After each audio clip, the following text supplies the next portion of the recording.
Hi, this is Roy Worley. Welcome to the interview show that brings on guests from all walks of life. Yeah, it's here that they tell their stories and delve a little deeper into their lives to see what got them where they are. So grab a drink, have a seat, and relax, because this is the Leo Effect. When was the last time a short movie shook your emotions to the core? When was the last time a short movie caused you to rethink everything you stood for? When was the last time a short movie made you proud to be an American? When was the last time you felt the emotion to stand up and cheer after a short movie? The new short movie, I've Got Your Six, written and directed by Bill Foster, one of the industry's newest and fastest climbing directors, will answer all of those questions. Rarely has there been so much packed into a short movie that when you leave, you'll feel more proud of our American military veterans. A movie that was cast only with American military veterans will have you on the edge of your seat, cheering for our veterans and what makes America great. I've Got Your Six will be hitting the film festival scene soon. Be prepared to drop what you're doing and go see this powerful movie when it comes to your area. Hello, ladies and gentlemen. Welcome back to another episode of the Leo Effects. Thank you very much for joining me tonight, and thank you to my guest for joining me tonight. I'm very excited to talk to him, and I think my listeners will be too. But please allow me to introduce the one, the only, Will Champlin. How are you, sir? Good to be here. Thank you so much. Yeah, absolutely. Now, we got quite a bit to cover with you. You're kind of a force to be reckoned with in the music world, so I think I'd really like to kind of roll into that. At least some think, yeah. Can you kind of let the listeners know, like, maybe what it is you feel you might be most known for? I don't think about what I'm known for, but I mean, yeah, they know me for being on a TV show and all that stuff. But I like to know myself as the music I create. I work with One Direction and other people, and then what I'm working on now. So they don't really know me for that yet, but I'd like to make that change. That's my life's mission right there. Is to they kind of know me for I have a really popular sync project called Valley of Wolves. It's got a lot of TV syncs that they kind of know. A lot of people kind of know me for that. Okay. It's a game changer. Yeah, absolutely. You're a singer-songwriter mostly. I'm like a songwriter. I'm like a artist producer. Oh, okay. Right on. I mean, yeah. I mean, it's kind of singer songwriter. I started off that way. I just kind of evolved. What made you decide to kind of pursue the musical career? I mean, I knew I wanted to do that since like maybe age 11 or 12. Oh, wow. That early, huh? First couple guitars and yeah, just copying different like blues stuff I was listening to at the time, and then just evolved into and I just started singing later on, like at like 19 or 20 or something, and just kind of I'm like an explorer. I'm like just an explorer in the desert or in the winter, just trying to find my sound in a cave somewhere, and that's kind of me. All right, cool. The weird story. Have you found your sound? I think more or less, yes, I have. It's a little ambient, a little pulsy, and a little just weird and vibey. That's awesome. Is there any particular artist that kind of inspired that sound? Yeah, I mean, these days, I think I found the artist. I think today, like this day and age, is I've found the artist that has resonated with me that I didn't find before. Mm-hmm. I've just had like legends and influences and all that, but never referential. Oh, that's my blueprint right there. Those are my blueprint artists. I never found my blueprint artist until the last couple of years maybe, and that would be like I would say though those artists are like Chet Faker with an F. It's Nick Murphy. Chet Faker. He's an Australian artist. Ryx, Rufus the Soul. This guy's in the indie and dance world, mm-hmm. but more eclectic dance world, not the BS dance world. You know what I'm saying? Yeah. What does a blueprint artist mean? Well, that just means like this my go-to. That's what I want to mix with. That's what I want to when I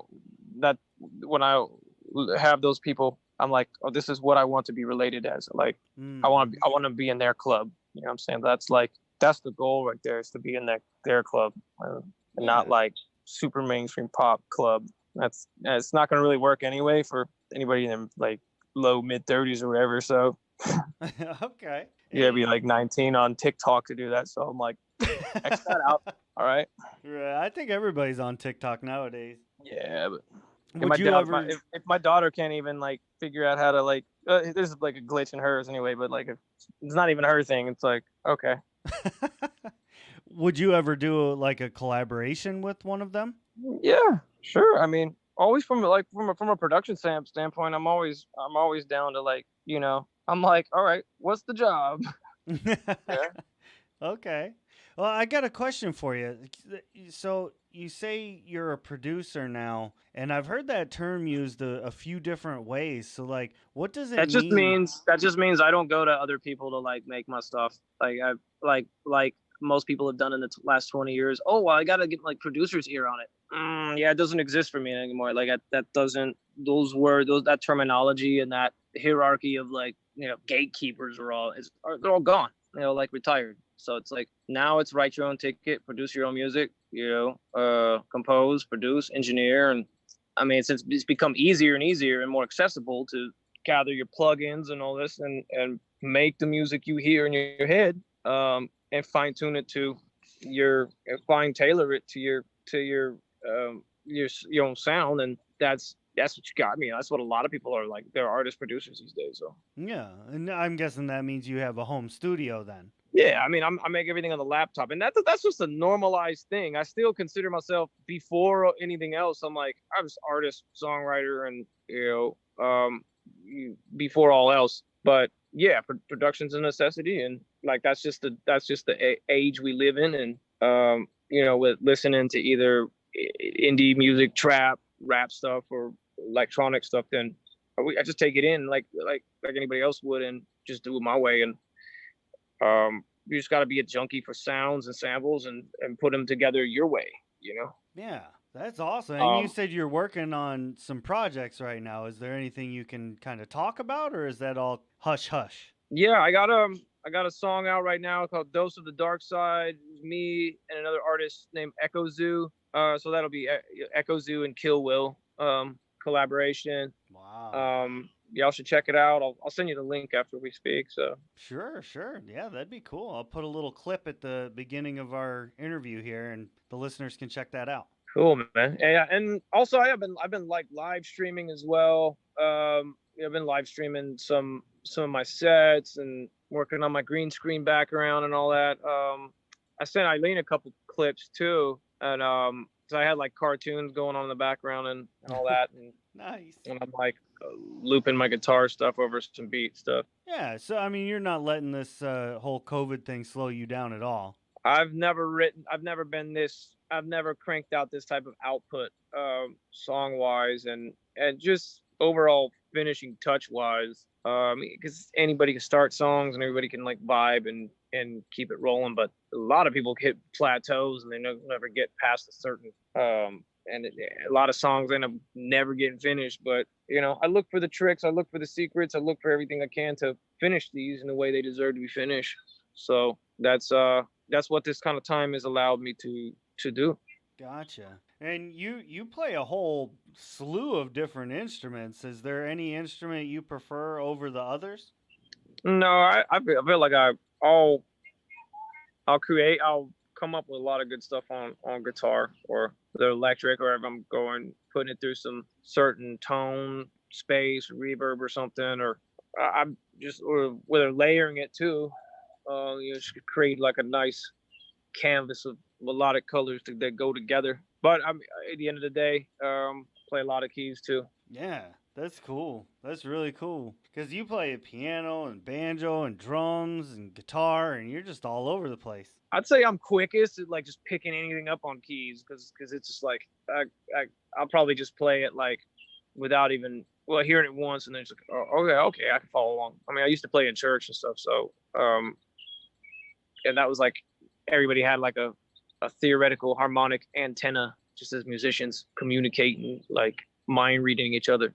Yeah. And that was always like yeah, we always like how good is this antenna? Yeah, you should play a gig with him, man. He's a great antenna, man. Great antenna. And that just means like how quick we can vibe and pick up on rhythm or chord change stuff. Yeah, I got you. That's cool. Like, what's your creative process when you're making a song? Like, do you just kind of sit down and hum it to yourself? Do you have, like a little recorder that you carry around with you whenever, it hits you? Like, how do you come up with, like, stuff? How do you create? Concept, man. I have to be like, I probably got to be outside of the environment of music and type it down on the phone and type of words down on the phone and type of record it into voice notes. Think of other ideas like, or jump on a guitar and record it in the phone and then start laying it out on a template, and go from there. Nice.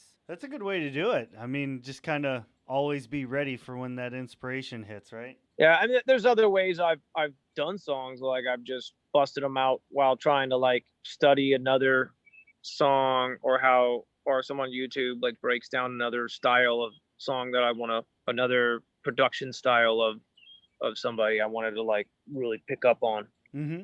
and like just on a skill conversation. Then it ends up becoming its own thing, just diving into like watching them just kind of like share their skills, so like, and then in the song will sometimes, a lot of times, come out of that, just Ah.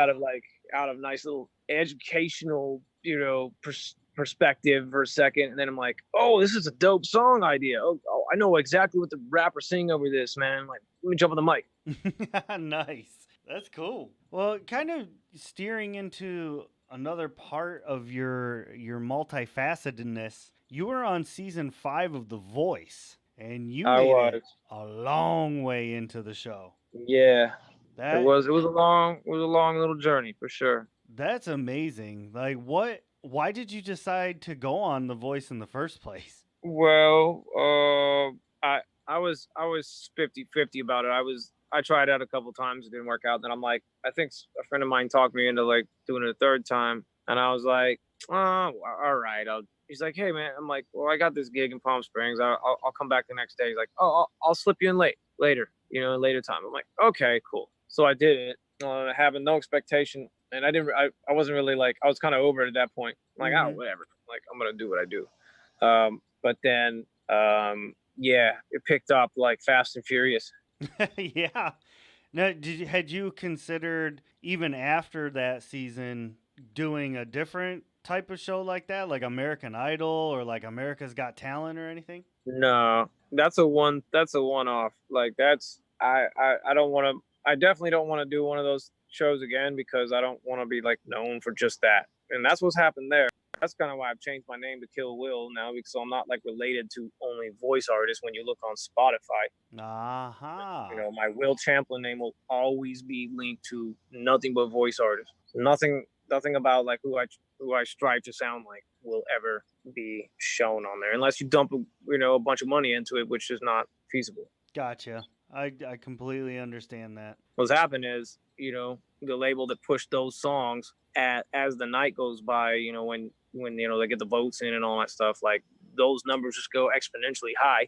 Some up in the millions, and which happened in my case, which is a great moment, TV moment. Let's put it that way. Like, at last, like, went to the Billboard charts straight up. I'm like, wow. But you can't live that down with your own music. So that's why you got to kill your own name. That's why I go with Kill Will. That's I'm awesome. like, I had to kill my name, man. I had to kill my name. Yeah, for real. That's cool though. I mean, that's a I hadn't even thought to ask why you went by that name. So that's really cool. Just try to flip. You got to flip it, man. You got to flip the script at some point, because yeah, you can't be like, I'm the dude from the TV show for the rest of your life. It doesn't work like that. Yeah. So would you say that that person that was on The Voice was like a character that you played? No, it's still me. It's still me. It's just a chapter. It's a chapter of same life. Just a chapter of it. Gotcha. Cool. Yeah, That's a good way to look at it. at the time, my daughter was like barely 2. So Hmm. I'm like, oh wow, okay, this is, and then as I felt myself rising exponentially and like notoriety from the show, I'm like, all right, well, this is probably going to be ultimately a good result, like, livelihood wise, as far as her upbringing too. So at least for a good while. Hmm. Yeah. what kept me working on music as much as possible. So That's great. And does she share your love of music? yeah, she's got a little good little voice on her. That's for sure. She's 8 now, by the way. So Yeah, yeah. That's cool. Is yeah, you gonna do a collaboration with her at some point? yeah. I've recorded her in the studio. It's cool. She gets it down. Like she gets in the vibe. She taps into it. She's into it. She learned a couple chords on guitar and stuff. What she's really into right now is the Irish dance thing. Right now that's her main. That's a main passion of hers right now. Cool. She's already like in the champion rank Oh, of wow. Irish dance. Yeah, Well, good for her. yeah, she's killing it, man. Yeah. And was that kind of the same thing with you and your dad growing up? Um, no, not really. I got into music like by all along. I was into it, and there was off and on points, but yeah, I eventually settled. I eventually settled deeper into like my own the embryo of my musicianship began. Early teens. Mm-hmm. All right. Well, that's fair. I mean, were you pretty close to your dad though? Yeah. That's good. That's good. And he was Bill from Chicago, from the band Oh, he Chicago. still is. Yeah, Yeah, yeah. yeah. And so, how'd that shape you as an artist? Like, did you say, I don't want to have a sound like that? Naturally, I don't. I wouldn't know how to like replicate his generation of music Mm-hmm. very well anyway. But I mean, there's hand picked influences. Like I did a remix of a Bill Withers song recently. I'm gonna drop soon of "Ain't No Sunshine." I did like a drum and bass UK drum and bass version of that song. A really high energy like type of Yeah, that um, sounds amazing. flip of that song.